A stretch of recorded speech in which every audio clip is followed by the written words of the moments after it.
сите, добро дојдовте назад во најновата епизода на подкастот Јустинијан збори. Моето име е Ѓорги, а со мене денеска, како и секогаш, се моите драги колеги од Правниот факултет Јустинијан први во Скопје. Директно од Битола повторно, сега веќе од нов амбиент ни се јавува Димитар Тромбевски Тромбе и Поздрав. повторно од Скопје нашиот Джеймс Бонд Никола Донев Донев. Како сме, колеги? Одлично, супер. Иако можда многу од гледачите очекува да го видат зелениот регал, сега имаме смена за кафе Афио.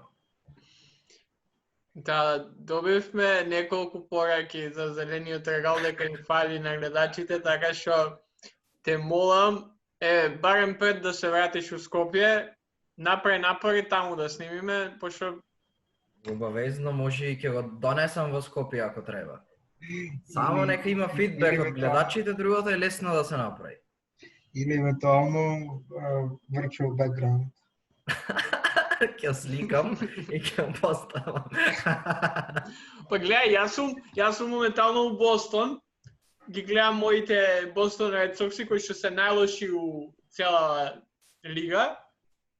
Димитар, Никола има супер позадина од подкастот. Сега тебе ти фали зелениот регал.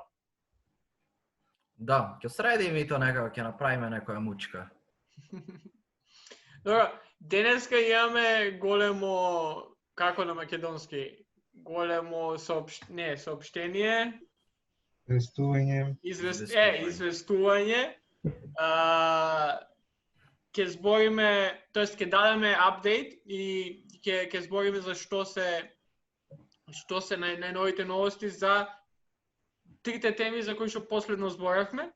Бидејќи денеска се погоди за се да добиеме нови вести како за образованието, така за најновата влада во државата и мислам дека може да завршиме епизодата со она што се случи минатата недела, тоест изборот на Камала Херис за подпредседателски кандидат на демократија и running mate на Џо Бајден. Кој сака да ја соопшти веста за да ја започнеме епизодата со тоа? Еде, почна ти пуцај. Добро се, ајде, да не биде само ја да зборам нон-стоп, затоа ми е. Добро, ајде. Иначе да, како што начна и Џоли, имаме една многу јака нова вест. Имаме нов co-host на подкастот Јустинијан збори, односно co-hostkица. Тој ќе види Катерина Иванова, наша драга колешка од Правниот факултет и најверојатно, да не речем 100%, од следната среда ќе не видите заедно кој што ќе збораваме за некоја интересна тема. Да, баш сега пред снимање договоривме сите детали, подпишавме договор, милионски договор со Кате. Да, ама ја ептен се радувам дека ќе внесеме некоја нова перспектива у подкастот. Ние веќе колку 4,5 месеци снимаме, баш убаво би ни дошло некоја нова свежа крв. Мислам дека Кате е супер говорник, супер студент на Правниот факултет, и до сега два пати мислам ни беше гостинга, кај што и двете епизоди беа супер, може да ги прегледате. Едната мислам дека беше меѓу првите кога зборавме за феминизам со неа и со Наталија, а после и дојде како член на факултетското студентско собрание да збориме и за ФСС на Правниот факултет, така што сега имате време додека да снимиме епизодата за следната недела со неа, да ги проверите и двете. Тоа, очекувајте нови интересни епизоди од нас со неа и плюс со гости кои што ќе ги имаме. Оваа епизода нема да имаме гости, оваа епизода ќе си идеме сами, одамна не сме снимале цела епизода сами. Најчесто или само интрото го снимаме или одделно кој е слободен за интервјуа. Но ајде прво да започнеме со училиштата, тоест најсвежо нешто што правевме емисија у неделава со Ана Попризова, психолог во Скопската гимназија Орца Николов и Лука Павикијик, член на Средношколскиот сојуз. Имено денеска, тоест вторник или вчера, ако ќе слушате епизодата утре во среда, излегува на пресконференција Венко Филипчи и Адеми, каде што рекоа дека наставата во основните и средните училишта ќе продолжи онлайн, а исклучоци ќе има само кај децата од прво до трето одделение и училиштата со мал број деца по паралел. Наставата може да се одложи и по 1 септември. Да, значи, ова е првичното, као што беше и најавено, мислам, од прво до трето нема да се иде. Сега, не е дека не мора, мора да биде во живот туку, и за тие ќе биде онлайн, освен ако родителите не побараат да биде во живо, или се согласат да биде во живо, и може да биде во живо ако општините побараат. Што мислите вие за ваквата одлука на МОНИ и на владата? Начелно интересно тоа дека му дават слобода на општините и на родителите да одлучат, затоа што не може едно генерална таква одлука за сите училишта да се даде, според моје мислење, пошто не во сите општини е ист проблемот. Да речеме за Битола знам, имаше еден момент кај што растеа бројот на случаи, ама веќе ден-два нема ниту еден случај, се оздравуваат луѓе, така да бројот на активни се намалува. Тада може да се рече ета во Битола конкретно дека општината може ја побара да биде во живо затоа што нема некоја опасност од ширење. Ама за разлика како што е ситуацијата во Скопје, пример, се согласувам со тоа да биде онлайн. Сада некој ќе речат нема да се социјализираат децата и да, тоа е проблем, ама сепак мислам од здравствени причини, барем во Скопје или во другите места кај што има голем дел на заразени, треба да биде онлайн, ама се еден друг проблем што имам со онлайн, тоа е проблемот дека владата му текнува 5 до 12 дека ќе биде онлайн и нема даено еден централен систем да му дадат на училиштата како да се понашат со овој проблем. Треба сите се сами остаени, треба сите да смислуваат некој начин, или не знаат како, или немаат технологија за тоа да го направат, или немаат инфраструктура. Значи имаме училишта, не се сите училишта како основното училиште Киро Глигоров во Капиштец. Има многу училишта што немаат вециња соодветни, а камоли да имат интернет инфраструктура и компјутери и така натаму. Само мислам дека доколку го организираа од пред време, наместо да оде по одмори за иднин ден, да седне и да се работе како треба да биде, мислам дека подобро ќе беше или онлайн наставата како да ќе подобре. Мислам дека со оглед на ситуација, барем во поголемиот дел од училиштата треба да биде онлайн. Околу ова, пред Никола ти да се вклучи, сакам само да цитирам изјавата на Адеми, кој што токму начна ова ти што го збореше Димитар, вика Адеми, цитирам, профункционира националната платформа eduino.gov.mk, каде и овој период се снимаат видео лекции од активни наставници, таму се прекачуваат.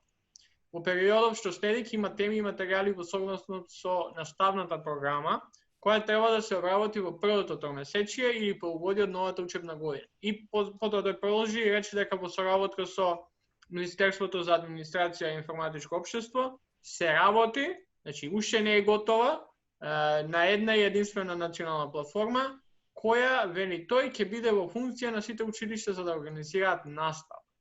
И тврди дека владата има широк консензус за да се обезбеди IT уреди за секоја училница, но и децата од социјално загрозени семејства, иако преку донатори веќе се обезбедени такви уреди во изминатата учебна година.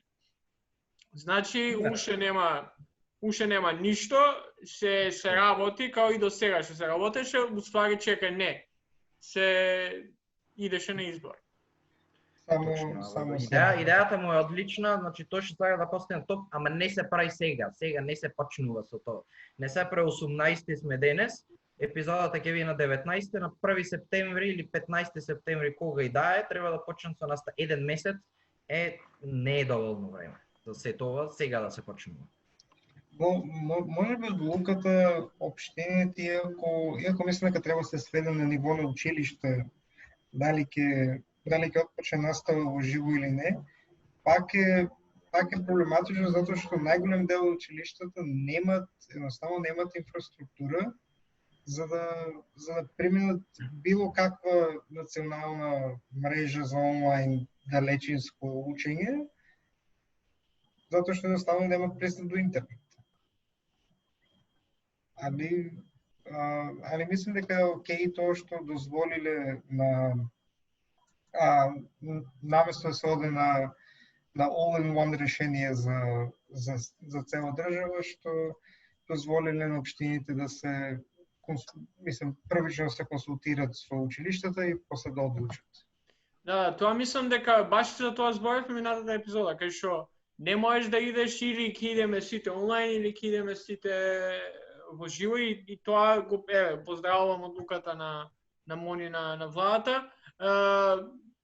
Значи од тоа што го изјави и Филипче и Адеми рекоа дека доколку не знам школото или општината, тоест регионалното училиште, има мал број на оделенија, на деца во оделенија или мал број на класови во училиштата, може да добијат дозвола наставата да ја реализираат за физичко присуство и мислам дека тоа е она кое што ќе ги задоволи двете страни, кај што спомнати Димитар, као у Скопје тешко дека ќе има онлайн уживо настава, бидејќи ситуацијата е таква да најголемиот број на заболени од ковид се тука. Ама, например, у моево село Зубово нема ниту еден случај. И сега зошто децата и у Ново село, мислам, као општина, еден случај имаше на почетокот, сега веќе мислам дека нема воопшто. Зошто, например, децата од општина Ново село да не може да идат на училиште. Така што мислам дека е добра одлука. Во однос на протоколите исто имаат излева се изјава дека училницата не треба да има повеќе од 20 деца, треба да седат на 1,5 метар дистанца, да носат маски. Тоа малце потешко со деца, поготово од помалите класови, тоа ќе биде интересно како само ќе функционира и наставниците ќе имаат тешка задача со тоа. Да, почетокот на различни оделенија биде со разлика од 10 минути и тоа мислам. Да, наставничката да бидат цело време присутни со нив и да не избегуваат за време на одмори. Мислам, изјавите се генерално супер, не сме научени да слушаме и розови изјави, амбициозни, профетек изјави, али доколку не се работи, едноставно џабе. Тоа е битното. Као теорија сега е супер. Ама ќе видиме што ќе се деси во пракса. Инаку да, као што спомнавме минатата епизода и сега малце и Димитар ти потенцираше тоа. Наставната година нема шанси да започне на 1 септември. Бидејќи за сиве овие измени да стапат на сила, треба да поминат во собранието, а како што знаеме, собранието уште не е функционално, влада уште немаме, така што ќе се чека да се изгласа во собрание и да стапат во сила овие измени, што мислам дека е одличен вовед во нашата втора тема за денеска. Малце побрзо идеме со темите. Заев и Ахмети постигнаа договор. Сега, пред да почнеме да збориме за Заев и Ахмети, ја би го прашал Никола да ни даде објаснување, бидејќи ја одлучив од кога завршија изборите, бейсболот ми почна, американската политика е доста интересна, одлучив да не пратам уопште што се дешава кај нас. И сега сум малце збунет кога слушам дебата за конституирање на собранието. Може Никола да ни објасни што поточно се случува за после да преминеме и за договорот кој Заев и Ахмети го постигна денес? Да, значи генерално кога имаме избори парламентарни, излаваме, гласаме за пратеници, се убаво, демократски, нели, според извештаите, демократски фер, бла. Но проблемот сега настанува и ова е особено изразена дебата во академската фела, посебно кај нас на правниот факултет, во однос на прашањето дали воопшто собранието е конституирано без избор на претседател на собранието. Технички процедурата, моментот на конституирање на собранието е моментот кога претседателот на собранието или оној кој што председава со конститутивната седница, испраќа писмо до претседателот на државата, во овој случај Стево Пендаровски, и од тогаш почнува да тече рок од 3 дена, во кој што тој како председател на државата треба да го предаде мандатот на оној лидер на партија или на коалиција од партии кој што има мнозинство во парламентот, во овој случај 61. Дебатата сега е, бидејќи Тало Џафери како поранешен председател, нели тој ја свикува конститутивната седница и не е избран председател на собранието се уште, но има верификација на мандати. Сега прашањето е дали со верификација на 2/3 на мандатите е конституирано собранието и како тако тоа може да функционира. Реалноста е, мислам дека ова збореше и професорката Десковска во нејзин Facebook статус, а тоа е дека деловнико е направен решето со измените од 2008, каде што не се гледа точното разликување и има некои правни небулози кои што нормално ние ги дознаваме во последен момент. Никој не мисли про футуру, сите мислат за сега. Така што останува дебатата, мислам, писмото испратено, технички е конституирано, може би е добро и Уставниот суд да се произнесе за ова, може би, не знам, но реалноста е дека течат деновите за формирање влада и според последната вест е дека има коалиција со помеѓу Заев и Али Ахмети од СДСМ и ДУИ. Сега другото прашање кое што се поставува е истото она прашање од 2017 кога тогашниот председател Иванов требаше да го даде мандатот за формирање влада на Никола Груевски или на Зоран Заев и тогаш настана дебатата дали треба да го даде, затоа што прилично беше мала разликата во мандатите. Но јас тоа наставам дека наистина оној став како и професор Шкарич, тие 20 дена за формирање на влада откако е даден мандатот не е за преговарање коалиции, туку самиот потенцијален мандатар кога оди да го зима мандатот за формирање влада, тој треба веќе зад себе да ги има 61 пратеник. Така што на малку дури на малку брз начин е повторена 2017 без многу драма и се надевам дека ќе заврши мирно, така што 61 пратеник формират влада. Иако некој го вика тоа нестабилно мнозинство едно друго, тоа би било точно доколку имаме собрание, каде што навистина важеше она одредбата дека пратениците гласат по собствено верување, дека тие за слободни.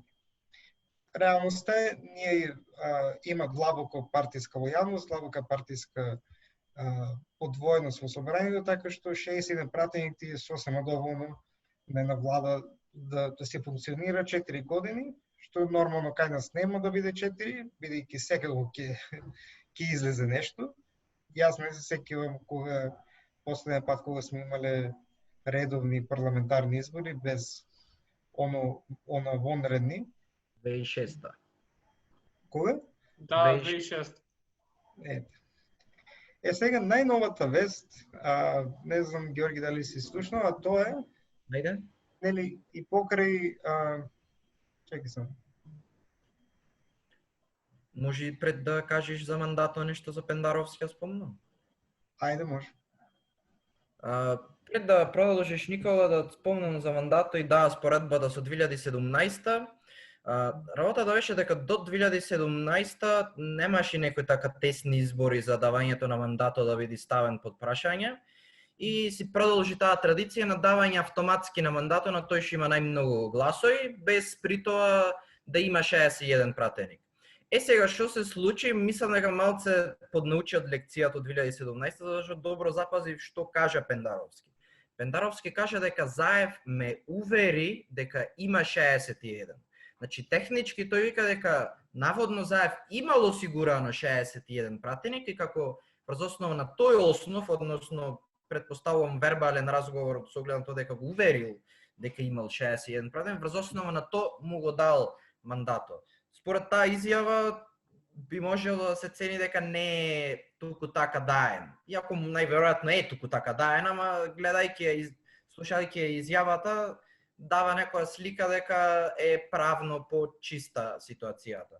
Инаку да, досега никогаш не му бил даено по тој принцип. Мандатот, освен во 2008 година, ако не се лажам, кај што за прв пат имаше една партија да има над 61 пратеник. Во тој случај му даваше фино, лепо, поштено се знае. Мора тој само тој може да формира влада. Добро. Да, всушност тоа е оно што постојано барем ја треба да се критикува, е некритички однос према оно што значи парламентарна демократија, нели формирање, конституирање на парламент и се до тоа. Нели тоа е оно неко под дебата, но веста што излезе денес е тоа дека според официјалниот договор, иако слушавме некои разговори за ротирачко премиерско столче, што е јас лично не можам да го замислам тоа кај нас, невозможно е. Така што според изјавата на Заев, тој ќе биде премиер 4 години, под услов да е полн мандат, но 100 дена пред изборите ќе си поднесе оставка и ќе биде премиер албанец. Не можам, а при тоа пржинската влада, која што е ставена во закон за влада, ќе биде укината. Генерално пржинската влада произлезе од потребата после кризата во 2015-16, кога почна со активноста на обелоденување на бомбите, на снимените разговори и нели одовде почна оно домино ефектот кај што стигнавме до 27 април и така натаму. Пржинскиот модел на влада е за мене едно тотално реметење на правниот поредок, затоа што поентата на една влада е таа доаѓа на власт, односно она партија која што формира влада, доаѓа на власт пред основа на програма, на манифест. И поентата на мандатот е таа влада да го исполни да исполни таа програма, односно она што вети. Сега 100 дена пред изборите се случува тотално крахирање на таа влада со оставка на премиерот, затоа што ставката на премиерот значи и оставка на целата влада. И истото тоа парламентарно мнозинство во суштина, кој што ја избрала владата, кој што премиерот си поднесе оставка, а оставка на премиер не е туку така една работа, тоа е сериозен политички и правен маневр, каде што премиер си дава оставка заради една работа. И односно две, кога му изгласана недоверба во собрание или кога чувствува дека нема доверба во собранијското мнозинство. и автоматски се нолифицира легитимитето на владата и поинта да се оде на избори. Сега во таа пржинска влада, така наречена, влегуваат сите. Влегува опозицијата, своји министри, своји заменици, дополнителни министри, што и да е тоа. И едноставно, односно врвот на министерството се дува уште како еден голем балон. Нормално тоа сето тоа кошта, тоа се пари на граѓаните. И 100 дена така, нормално ефектот го видовме, затоа што во тие 100 дена на техничка влада, која што по правило не е овластена за ништо друго, освен да делува технички за потребите на изборите, се затекна во случај на светска пандемија. Сега спазите го момент. Распуштено собрание, техничка влада која што нема целосен легитимитет за владење, само освен за избори, светска пандемија. Тоа се милион нијанси кои што се наоѓаат, дали тогашното собрание може да се врати да изгласа во однемена состојба. Тоа е beyond the scope of this podcast, иако е добро да го слушнеме интелектуални мислења од нашите професори. Но генерално мислам дека ова е целосно не почитување на правото, во смисла на правото е колевка на политиката. И ништо повеќе.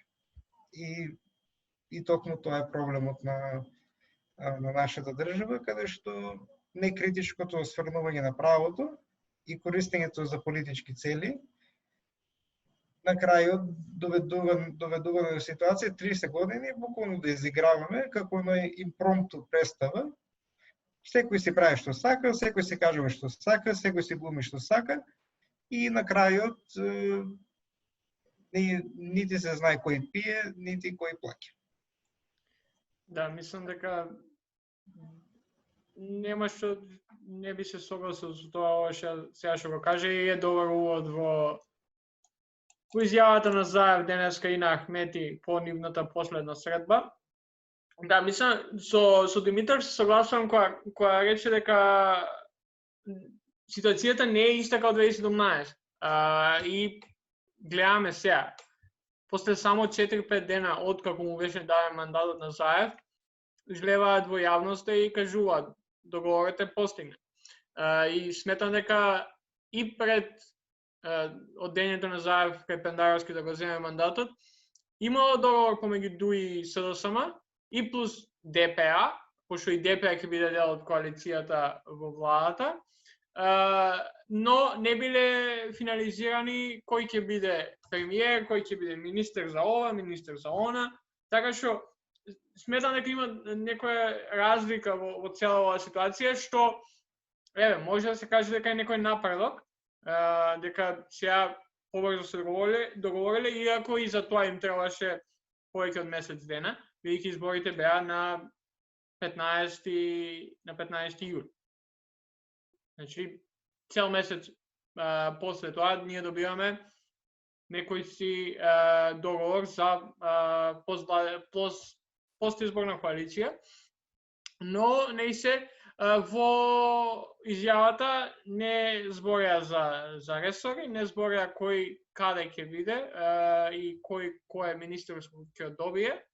Единствено нешто од тоа што знаеме е дека Заев биде премиерот. Никола ти го објасни целиот процес со пржинска влада 100 дена и сето тоа и не мислам дека начелно.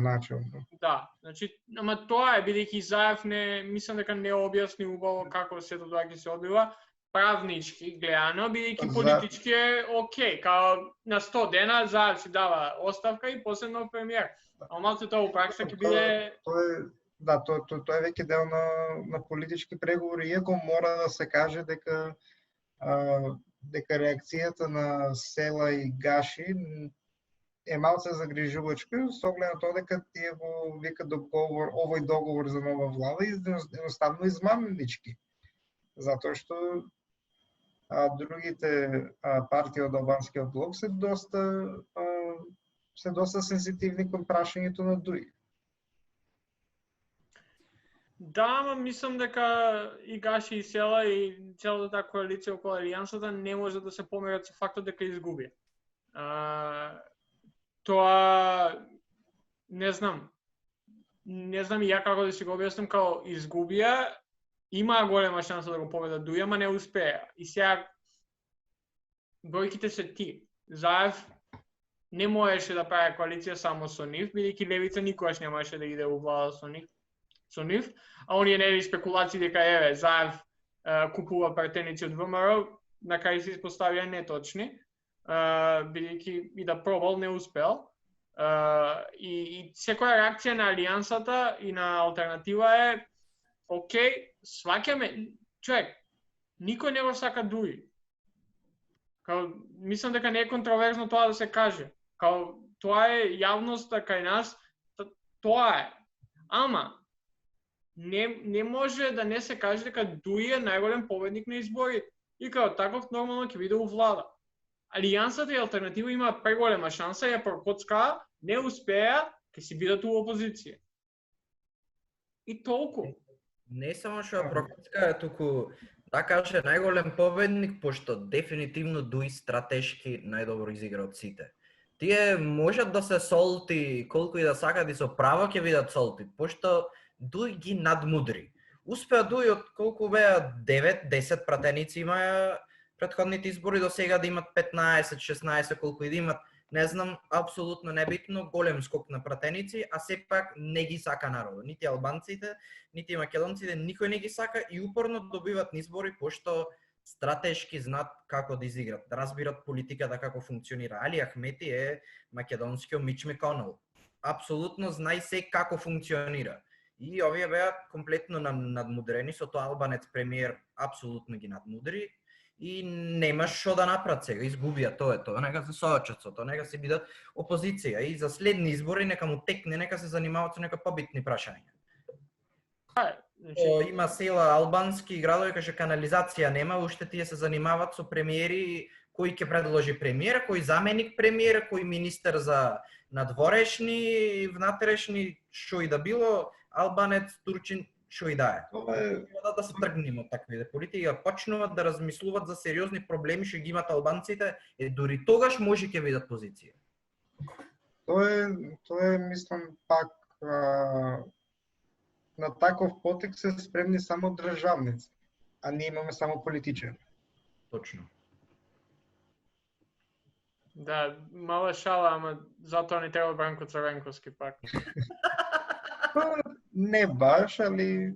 Не е ова као сериозно, само пошто нели песната е, цялата кампања на Бранко беше државник дека и затоа претседател треба да стане, и стане.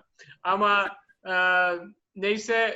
некои од поинтересните начала за кои Дуи СДСМ се согласиле, освен за оние ресорски, кои што, by the way, мислам дека да, Централниот одбор на СДСМ и Централниот совет на Дуи, заедно со сите коалициони партнери на СДСМ и ДПА, ќе одлучуваат денеска и утре, тоест, кога слушате ќе биде вчера и денеска.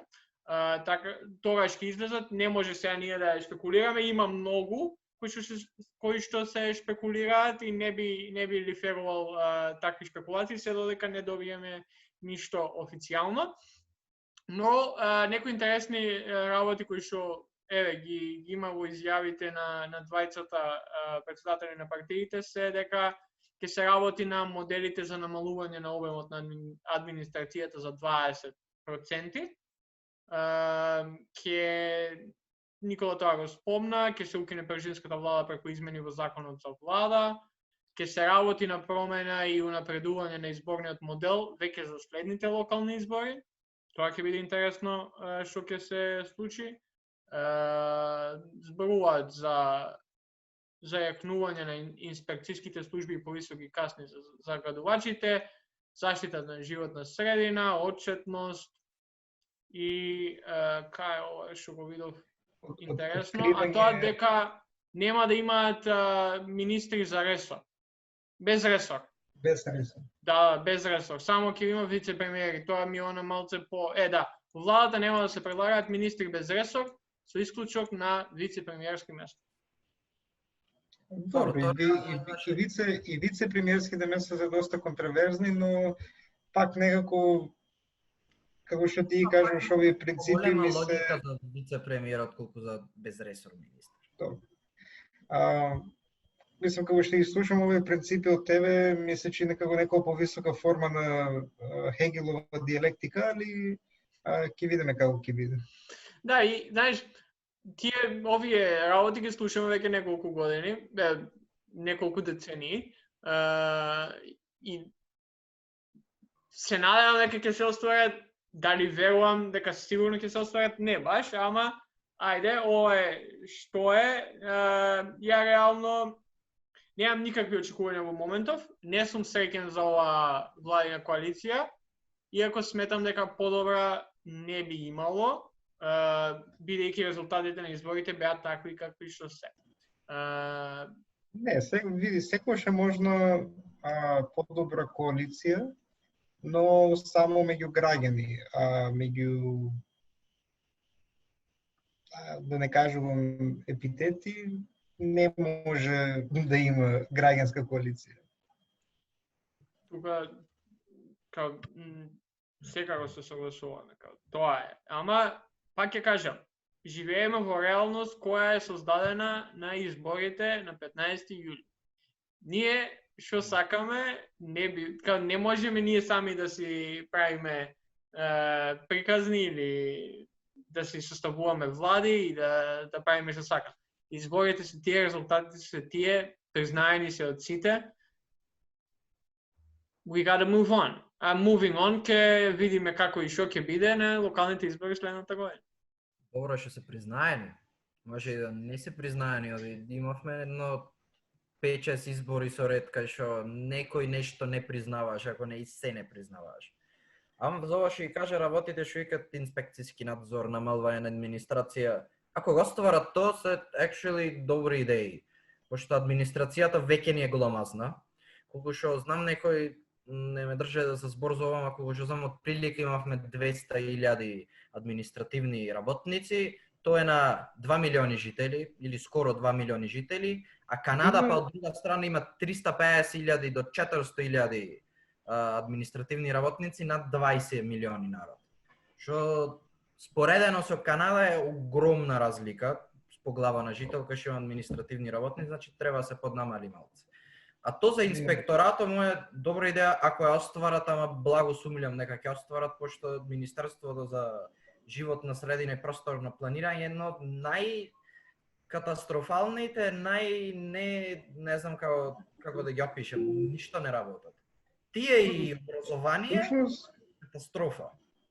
Всушност тоа е жално затоа што Министерството за животна средина кога беше првично формирано пред не знам која година, ние имавме едни од најнапредните еколошки политики во регионот, ако не и пошироко. Но тоа повторно стана некоја играчка за коалицирање, нормално. Speaking of moving on, Георги спомна за американска политика, така што мислам дека може да ни каже какво е чувството кога само што завршивме со подкастот, одма излава Џо Бајден и најавува кој е неговиот избор за потпредседателски кандидат, кој што нели ќе настапи на изборите. Да, пази, ние мислам дека и во епизодата спомнавме како може да се случи само што ќе завршиме Џо Бајден да излезе и да го каже и нормално се деси токму тоа што го кажавме. Гледај, зборавме ние, као се што кажавме во епизодата важи. Најголем, кога зборавме поготово за потпредседателски кандидати, рековме и најголем дел посветивме на Камала Херис. Таа беше првиот пик, таа е реално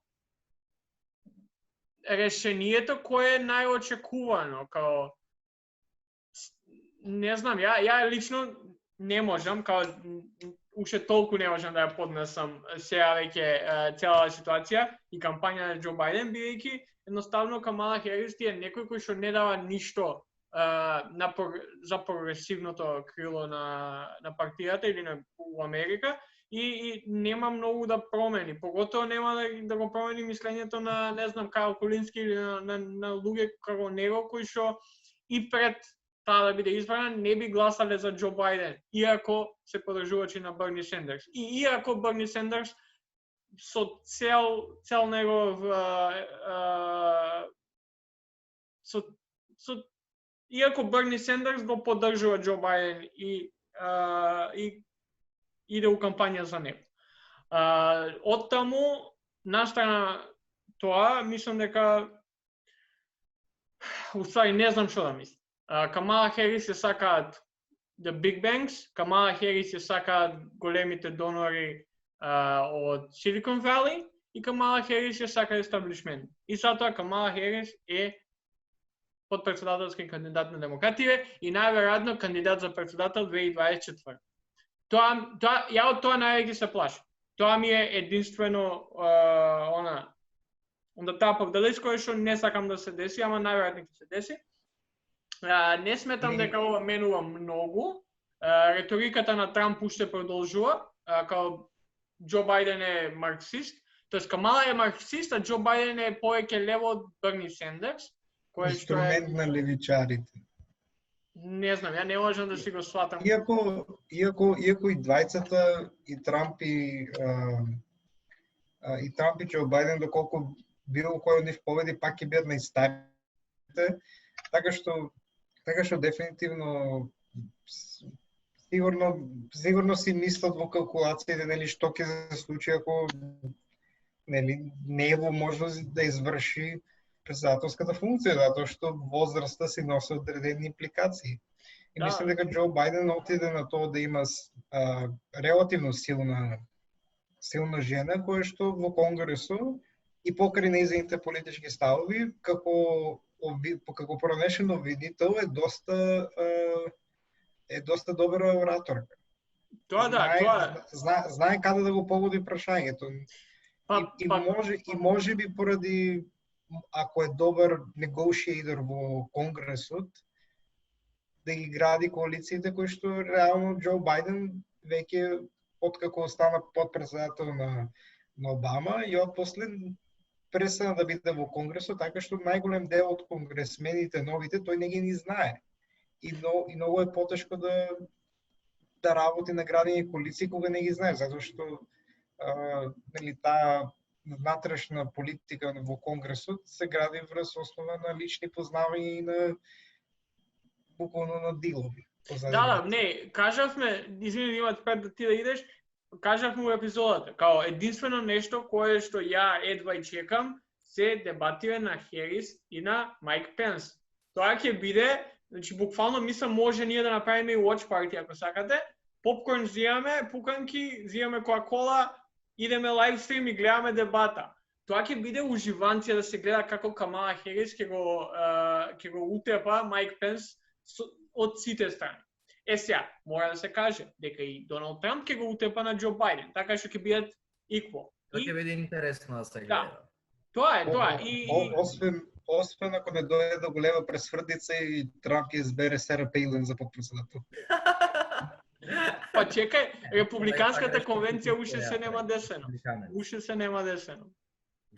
Иначе за Камала Херис и за нејзините способности, то мислам дека се свесни демократите и упорно го рекламираат тоа, пошто самиот момент што ја избра Камала Херис, одма почна демократска пропагандна машинерија со канали како Now This или не знам други, објавуваат видеа за тоа колку е способна Камала Херис да поставува тешки прашања на банкар или не знам на кој, а тие после прашања да што си пијат кафе за завесите од друга приказна. Ама да, како јавен обвинител е стварно многу способна во поглед на тоа да прашува добри прашања. И како правник многу ми е интересно како ги постава прашања, пошто стварно е добро се гледа дека има искуство во прашање. Така да тоа му е добра страна.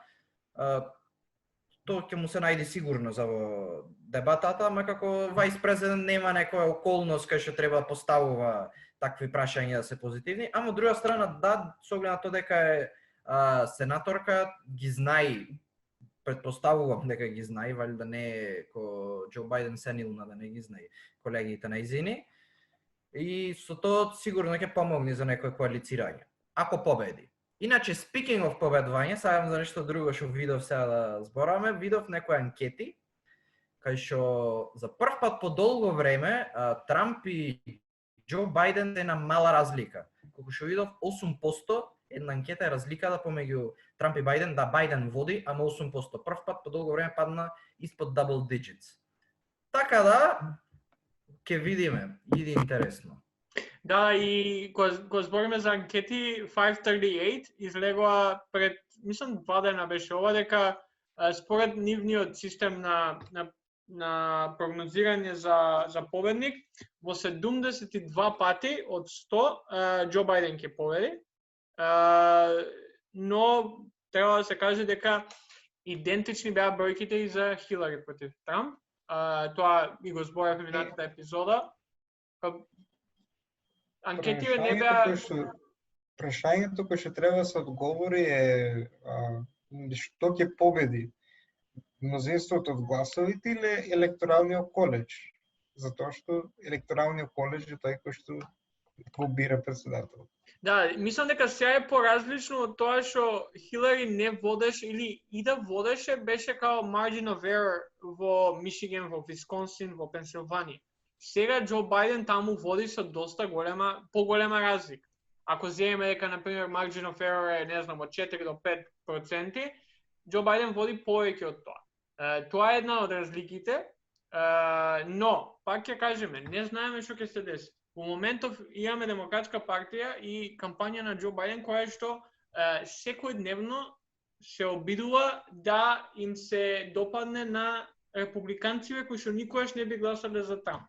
Тоа се деси и синоќа со Џон Кейсек, кој што имаше чудно видео, тоест изјава на Демократската национална конвенција. И тоа се дешава нон-стоп. И затоа последен мој коментар за Херис као VP е тоа.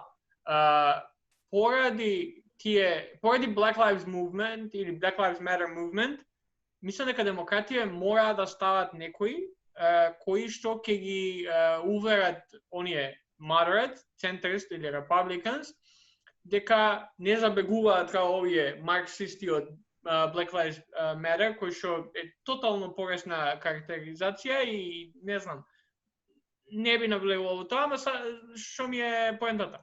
Камала Херис ти е the top cop of California повеќе години. Камала Херис има многу лош рекорд како Attorney General и District Attorney пред тоа. Поготово кога станува збор за вакви работи. И Камала Херис ќе биде таа личност која што ги убеди републиканците модерат, тие што нема да гласат никога за Трамп, а не се демократи, не се прогресивни, дека Демократската партија не забегува премногу лево. Тоа е. И затоа мислам дека се нервирам со таа работа, пошто многу се обсесирани демократите со категоризирањето нивно дека се социјалисти марксисти. No one gives a shit about that. Никој не го гледа Бајден и не вика, овај социјалист, јас нема да гласам за него. Има многу поочигледни причини зашто некој би се одлучил да не гласа за него, отколкото дека е социјалист. Поради истата причина и Брни го падна, пошто мисли дека тој аргумент ќе пали. Нема тој аргумент да пали. Нема воопшто да пали, многу се напнуваат што ме нервира. Тоа немање никаков сенс за политика, ако мислат дека некоја придавка како марксист, ленинист, што и да било, дека ќе пали кај толку американци да не гласат за нив. Нема да гласат од работата, мислам работата што републиканците сватија, демократите не, поради природата на политичката идеологија нивна, е Џо Бајден посебно, бидејќи он е од реално на друга генерација на конгресмени, а тоа е вербата во градење на коалиции. посебно во контекст на Конгресот, како што тој го знае. Како место каде што републиканци гласа за демократски за закони предложени од демократи и демократи гласат за републикански предложени закони, доколку тоа е нели во некаков интерес. И тоа нели најчесто се преговори кои што не се гледаат јавно, едно, друго, трето. И тоа е поентата е дека релативно се задлабочени оние ровови помеѓу двете партии, веќе го има тоа гласачко тело. Поентата сега е да ги изнесат оние кои што не излава да гласат. А таа бројка реално од некаде таму крајот на Втората светска војна до денес се намалува. И не само во Америка и кај нас и низ цел свет, многу е тешко за демократите денес да изнесат повеќе од 50% од своето гласачко тело. Тоа е проблемот. Никој не зборе кон тие за да ги мобилизира. А демократите се тие кои што имат најголем потенцијал да ги преземат, но одбиват. Затоа што верува дека се екстремисти, но реално тоа се повеќе луѓе кои што сакат структурни промени, не револуција, структурни промени различни.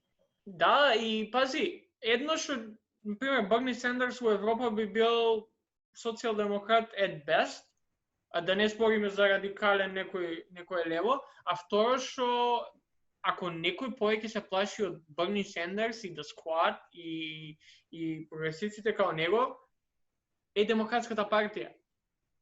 Тоа е. Републиканците се плашат од нив, ама демократите уште повеќе се плашат. Оние, центристи, естаблишмент. Ама не се мислам дека пикот на Херис нема многу да промени. Си продолжува иста траекторија кампањата на Бајден. Треба, мислам дека вечер ќе зборат Обама, Клинтон и другиве, утре вечер зборат Бајден и Херис. Ќе видиме што ќе кажат, ја не очекувам ништо, кажавме ние минатата недела.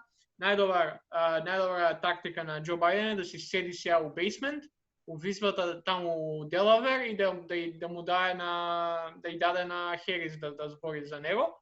И тоа е. И последно нешто што ви кажале, дека и покрај се, сметам дека Џо Бајден сега во моментов има поголема шанса да победи, поради тоа што кампањата на Трамп се уште е катастрофално лошо водена. Не го напаѓа Џо Бајден кај што треба да го напаѓа, не го напаѓа за корупција, не го напаѓа за син му, не го напаѓа за импичментот што не им успе на демократите, туку го напаѓа дека е радикално лево. Тоа е проблем на Трамп и затоа ако победи Џо Бајден и ако победат демократите, ќе биде само поради тоа што Трамп лошо има водена кампања. Во најголема мера затоа што Трамп не може да се покаже сега како антиестаблишментски, затоа што многу лесно ќе излезат прашањата нели као што ти направи. Did you drain the swamp? No, you did not. Па тоа, мислам дека ако има уште нешто да кажеме или да превршуваме епизодот. Верни збораше. Да. Чекај, ај ќе го пуштиме само последниот. Берни во неговите 8 минути беше предобар и од реакциите што ги гледав по Твитер по други места, единствено Берни збореше за policy. Единствено Берни збореше за тоа како треба да се победи Трамп и е инструментално важно тоа да се направи, ама треба и нешто да се работи кога ќе се победи. И затоа и пред овој говор, изјавата пред 2 дена, мислам дека му беше дека ќе направиме се да го победиме Трамп, а после кога Џо Бајден ќе стане председател, ќе направиме се Џо Бајден да го однесеме повеќе лево. И мислам дека со тоа се согласувам не ми се свија ситуациите, не ми се свија тоа што Берни нема да добие шанса да биде председател и да направи нешто стварно meaningful во US, иако неговиот легаси ќе биде ненормално добар. AOC, Рашида Тlaib, Илхан Омар, Алиса Пресли, сега ги имаме Джамал Боуман, Кори Буш, која што by the way излезе и каже дека нема да гласи за демократската платформа, таа и Рокана, феноменален почеток на нејзината кариера у Конгресот. И едва тоа е, као down ballot races ќе бидат оние кои што ќе ми бидат интересни у ноември. Но ај последните неколку да го слушнеме, да слушнеме Берни, може да го најдете на YouTube, на Twitter, на секаде го има. Ама крајот ќе го слушнете овде. Science, he has put our lives and health in jeopardy. Trump has attacked doctors and scientists trying to protect us from the pandemic, while refusing to take strong action to produce the masks, gowns, and gloves our healthcare workers desperately need. Nero fiddled while Rome burned. Trump golfs. His actions fanned this pandemic, resulting in over 170,000 deaths and a nation still unprepared to protect its people. Тоа е, Берни, тоа е, не знам што па ќе кажа. Ако почнеме да збораме да завршиме, највака барем малце на sad note да завршиме, на soft sad note. Да, Nero fiddled while Rome burned. Trump goals. Мислам дека тоа се кажува. За жал тоа ќе произведе ехо низ целата деценија. Но да не завршуваме таков ноут, имаме newsletter, така што ако сакате да не следите, и таму имаме дополнителни работи што имаме да кажем. Да. Линкот е у опис, у description. Please преплатете се. Супер работи имаме издадено веќе 2 недели поред. И Никола, не спомнавме дека следната епизода во недела ќе ни биде англиска и ќе ни биде со нашиот омилен Фил Пинчтон, кој што ни беше гостин у првата епизода. Сега повторно ќе снимаме, мислам дека у петок снимаме, ќе збориме за американските избори, така што од нас бегање нема, поготово кога стана збор за зборење за американски избори, ама ќе направиме мала пауза и нема да збориме многу за нив на нашите македонски епизоди. Продолжуваме следната недела, Кате ќе ни се приклучи перманентно, па така очекувајте ги нив. Следете не насекаде, сега веќе сме и на Apple Podcast. Конечно дочекавме да бидеме таму. Најголемото место каде што луѓето во светот ги слушаат подкастите, тоа е доста exciting. Ја не знам за вас, ама ја ептен сум среќен за тоа што конечно се случи после 4,5 месеци. И тоа е. И као и секојаш, да не биде сега да заборавам, поготово кога снимаме сами, не идете у кладилници.